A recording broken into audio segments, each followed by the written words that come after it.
मैं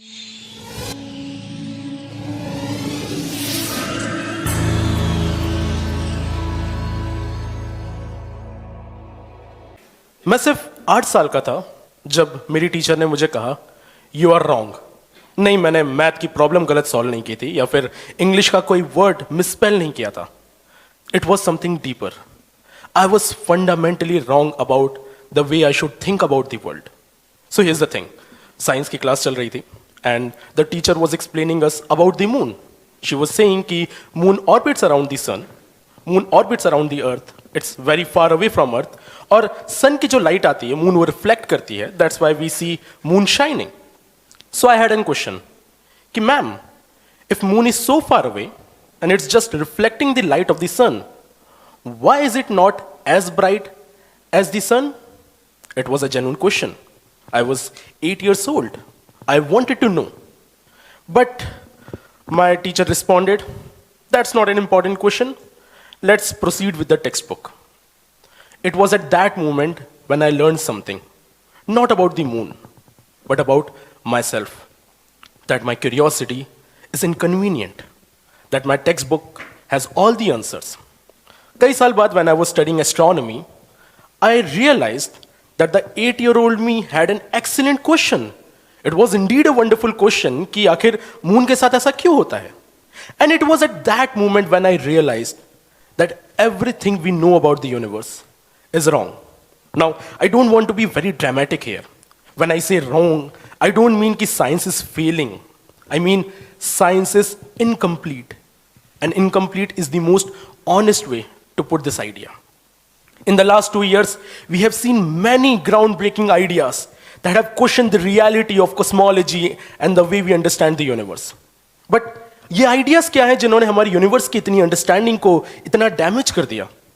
in ground breaking ideas को समझने से पहले, इन शैटरिंग आइडियाज को समझने से पहले हमें समझना पड़ेगा कि यूनिवर्स के बारे में हमारी फाउंडेशनल नॉलेज क्या है.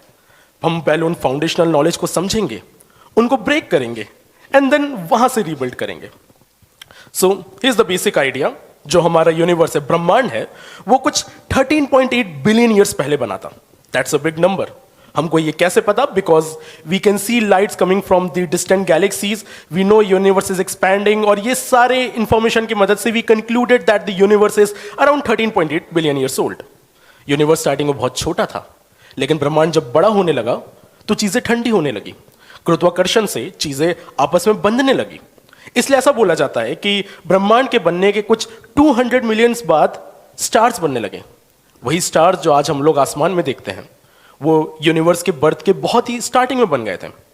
और फिर यह बोला जाता है कि यूनिवर्स के बनने के कुछ 1 बिलियन ईयर्स बाद गैलेक्सीज बनने लगी. गैलेक्सीज जैसे कि हम लोग एक मिल्की वे गैलेक्सी में हैं. अगर एक शहर में कार होती हैं, घर होते हैं, लोग होते हैं, तो वैसे ही एक गैलेक्सी में स्टार्स होते हैं, प्लैनेट्स होते हैं, कॉमेट्स होते हैं. गैलेक्सीज इन सब का कॉम्बिनेशन होता है. ये कुछ बेसिक आइडियाज थे जो यूनिवर्स के बारे में हमको पता था, और इसकी मदद से हम लोग हमारे स्टैंडर्ड मॉडल ऑफ कॉस्मोलॉजी को फॉलो करते थे. वही कॉस्मोलॉजी जो 25-30 साल से बहुत सारे साइंटिस्ट रिगरसली फॉलो कर रहे थे, जो कि बहुत परफेक्टली तरीके से वर्क कर रही थी. बहुत सारे एविडेंसेस मिल रहे थे, बहुत सारे कमाल की चीजें इसके फेवर में थी. It was like everything was working fine. But November 2024 में कुछ अजीब सा हुआ. ये 3 गैलेक्सीज आप देख रहे हैं, 3 भाई तीनों तबाही. ऐसा ही सीन हुआ था जब एस्ट्रोनॉमर्स ने JWST की मदद से ऑब्जर्व किया. दे सॉ कि ये जो गैलेक्सीज बनी थी, ये यूनिवर्स के बनने के 600 मिलियन ईयर्स बाद बनी थी. अब 600 मिलियन ईयर्स सुनने में बड़ा नंबर लगता है, लेकिन it's not a big number, क्योंकि अभी हमने क्या बात की? Galaxy should form 1 billion years after the big bang, right? तो ये इतना पहले कैसे बन रही है? And to give you an idea कि कितनी बड़ी चीज है, इमेजिन करिए कि आप एक प्राइमरी स्कूल में जा रहे हैं. प्राइमरी स्कूल में 4 से 5 साल के बच्चे हैं. वहां पर आप गए एंड वहां पर आप देख रहे हैं कि ये 4 से 5 साल के जो बच्चे हैं, ये ऑलरेडी इंजीनियरिंग कर चुके हैं, 4-5 लैंग्वेजेस में बात कर लेते हैं, और कुछ तो PhD की तैयारी कर रहे हैं. Does it even make sense?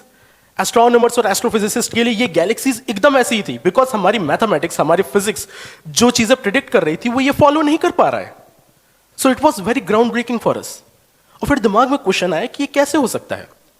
Obviously इसके बहुत सारे अल्टरनेट सॉल्यूशंस आए, और वो सॉल्यूशंस बहुत ब्यूटीफुल तरीके से इसके ऊपर बात कर रहे हैं, लेकिन सेम इंफॉर्मेशन को यूज करते हुए, सेम डेटा को यूज करते हुए we are able to come up with different solutions.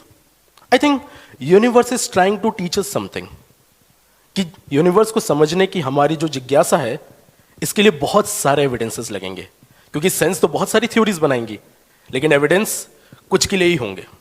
लेकिन if this was not enough, तो 23 नवंबर 2023 में और भी कमाल की चीज हुई।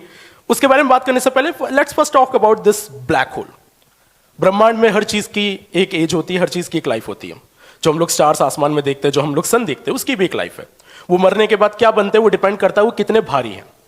जो स्टार्स बहुत भारी हो जाते हैं वो अपने मरने के बाद ब्लैक होल बन जाते हैं। Black holes are like these cosmic monsters, जिनकी ग्रेविटी इतनी इमेंस होती है, इतनी स्ट्रांग होती है कि उनसे कोई भी चीज नहीं निकल सकती, not even light. That's why we call them as black holes.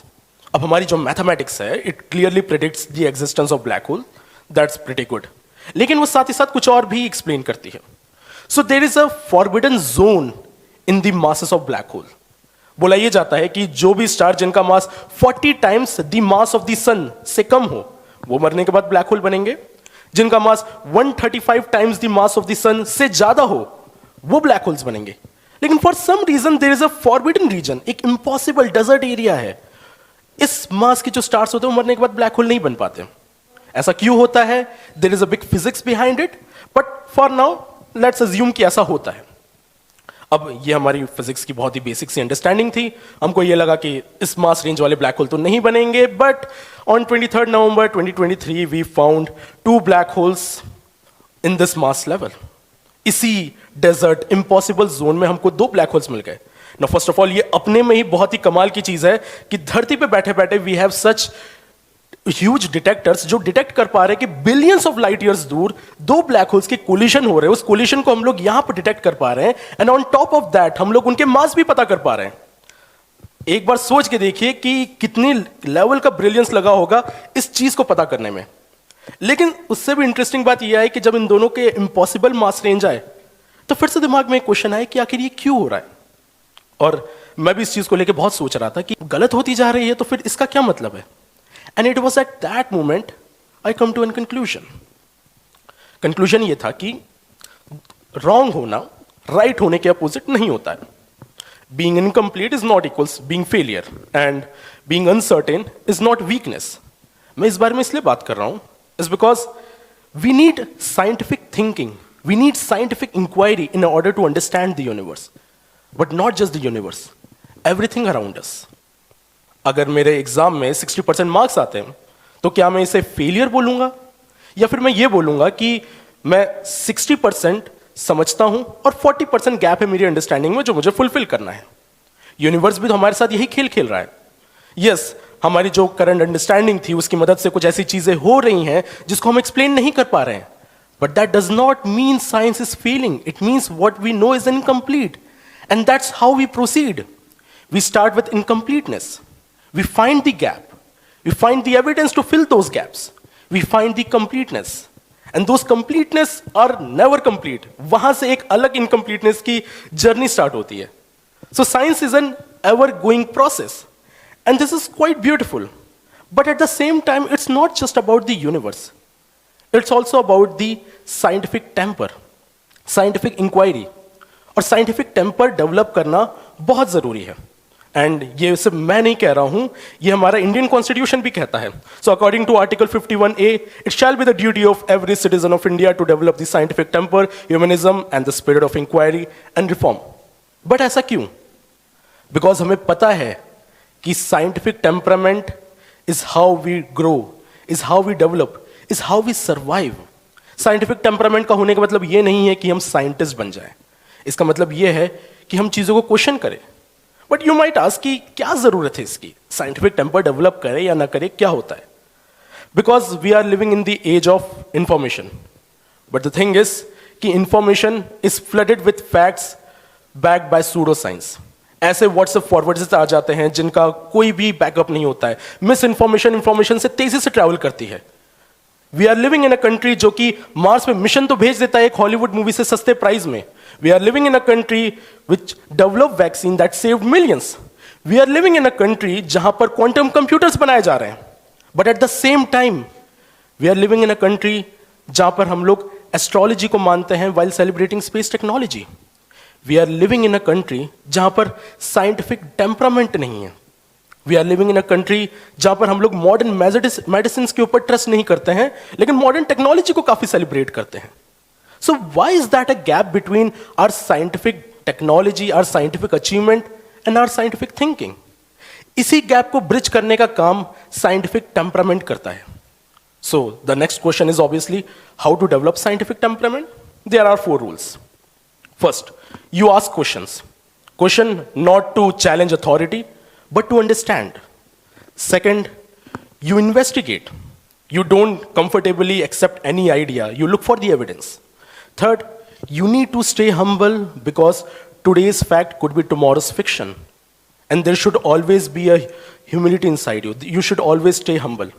And the fourth, demand evidence. Don't go for the emotions. Don't go for the traditions. Don't go for anything. Demand evidence. If you are following all these 4 things, then you have developed your scientific temperament. आज जब आप घर पे जाएं, तो मैं चाहता हूं कि आप इस बारे में सोचें, because in life you are going to face situations जहां पर आपको बोला जाएगा कि this is not possible. You can either accept it or you can say, is it? Where's the evidence? Where's the source that it's impossible? अगर कोई आपको बोलेगा कि ये अनकंफर्टेबल आइडिया है लेकिन इसे एक्सेप्ट कर लूं, you can either accept it or you can ask for the sources. आपकी लाइफ में ऐसे बहुत सारे डिसीजंस आएंगे। These are not the dramatic moves, these are going to be your everyday decisions, and these decisions are going to impact the future of our country. The only question is, will you be brave enough to ask? Thank you very much.